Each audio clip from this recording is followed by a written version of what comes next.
What's up, Beans? Just thought I'd give you a quick update on the stick I've been using. Most of the time I'm using the sort of DIY button box, sort of hitbox layout style controller that I made in a previous video on the main channel, but I really quite like using this Hayabusa lever. This is the HORI Fighting Edge arcade stick, and I quite like this lever when I'm using Seth in Under Night In-Birth. There's something about this stick. It's almost like on the Sanwa lever, it's like smoothly going in all directions, but on a Hayabusa lever, I feel like there's more initial tension, and then when you get past the activation tension, it kind of clicks into place.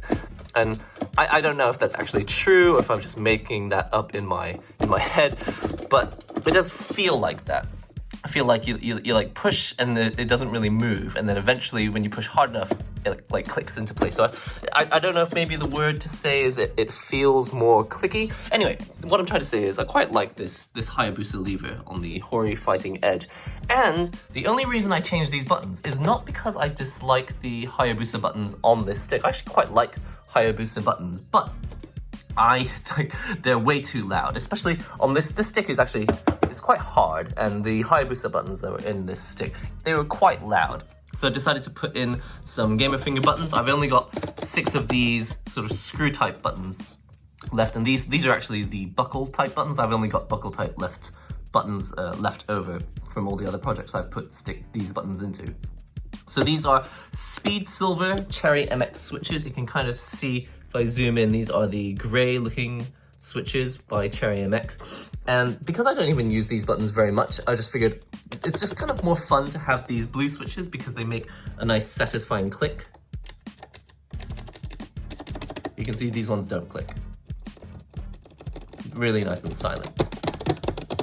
Obviously, you can make loads of noise if you hit them really loudly. They're actually generally silent. These buttons obviously got a satisfying click. And one of the main reasons I don't use these blue switches on these buttons over here is because when I was playing Street Fighter, I wasn't able to like press buttons at the same time. I found like it was difficult for me to do EX moves, and I maybe that was just my technique. Maybe I just needed to give it a bit more time, but I generally found that I preferred having these Speed Silver switches on the main buttons. And to be honest, I don't even usually use blue switches. I just figured I don't really use them anyway, so I just figured in between rounds it's kind of fun to, you know, muck about with the stick and just press something that's nice and clicky. Well, anyway, just wanted to give you a quick short video for the clips channel. Hope you enjoy this click.